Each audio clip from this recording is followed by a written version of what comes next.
On this video, I'm going to show you how to run 38's with the factory suspension on the Jeep Wrangler 392. All right, let's get to it.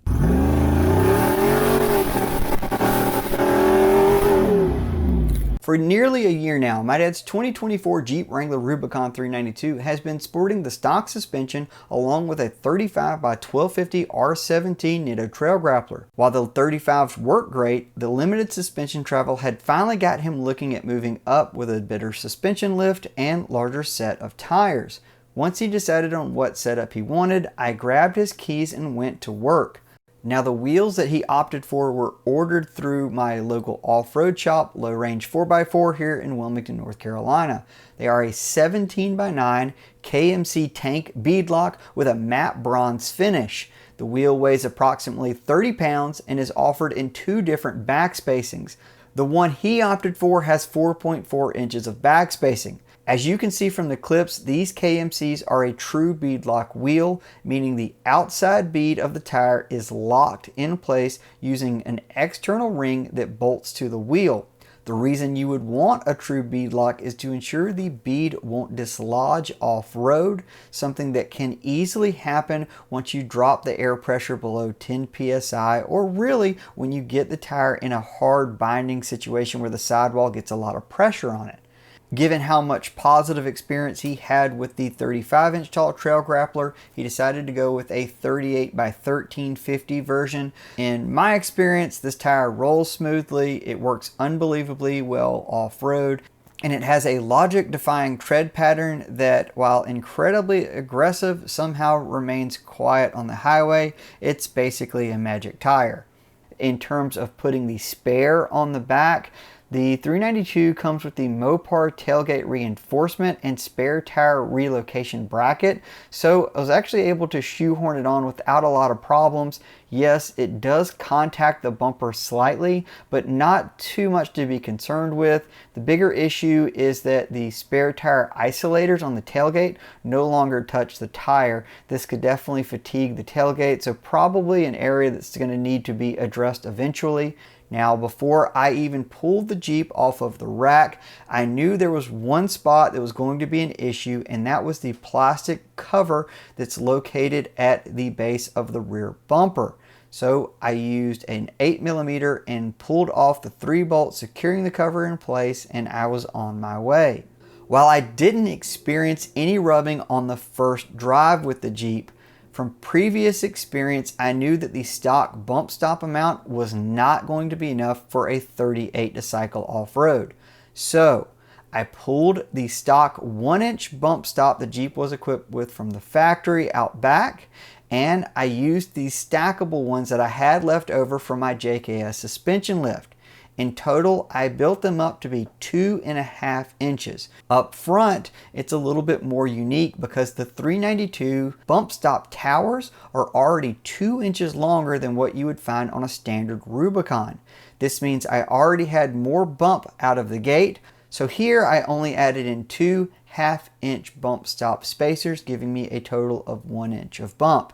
With the longer towers, this essentially means I have 3 inches of front bump stop spacing and 2.5 inches out back. As you will see in the video, on road the suspension doesn't cycle so much that it was constantly contacting the bump stops. Even hitting speed humps at a good amount of speed wasn't nearly as jarring as I thought it would be. Aside from the steering feeling a bit heavier, the overall ride wasn't drastically different from 35's. Part of this was due to the massive sidewall and footprint that you get from moving up to a 38. Sure, it was down a little on power, but not so much that I would swap out the 456 differential gears. After driving it on the road, I will tell you that it's not terrible, but you obviously don't have a lot of up travel. It's livable for daily driving so long as your roads don't absolutely suck. Street pressure on this Jeep was about 28 psi in the front, 25 in the rear. That's part of that was to compensate for the lack of up travel. But the real question was, if I took it off road, where would it rub? And I wanted to come out to the beach first because it's right up the road from my house, and it would give me a quick indicator if I took this thing on an actual mountain trail, what's going to happen. And here's the good news. As you're looking at it right here, it's actually sitting on bumps. Bump stops are completely collapsed. on the front passenger and the rear driver. So let's go look at the rear driver first. Right here in this little bit of plastic, it barely touches on the inside. Not enough, I think, would be an issue. Because it has that 4.4 inches of back spacing where it sticks the tire out, I actually have enough room to put my hand here, plenty of clearance. Good thing I took that plastic out. I knew that was going to be an issue down here at the bottom. It's actually not touching the inside of this plastic. I think if I had more flexible control arms, it would pivot into that a little bit more, and I had to trim it. I've had to do that in the past. But yeah, it clears. So in the back, no issues. I haven't heard any audible rubbing. I've done this a couple times. I want to show you the completely collapsed bump stop. So you can see there the bump is collapsed. That is my stack of bumps. Now let's go around to the front.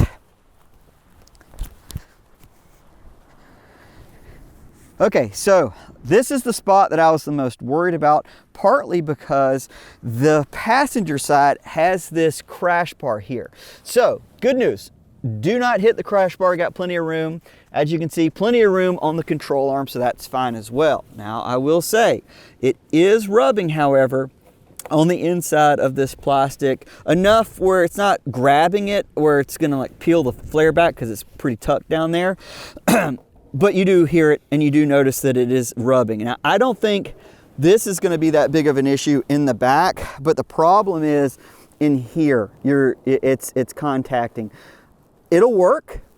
I've done it in the past, and it's really hard to manipulate this unless you're going to split the flare. But it's going to rub here, and you're going to see like plastic damage from that. And that's just with cycling a 38 period. Unless you're really going to bump it a lot, you're going to get into that. So that's pretty crazy. I'll show you here. It is on bump stop completely, so it cannot go up anymore. It is. Quick note here, after pushing it around and trying to flex it as much as I could, I did get a little bit of rub on the slider here at full flex with it turned in on the driver's side.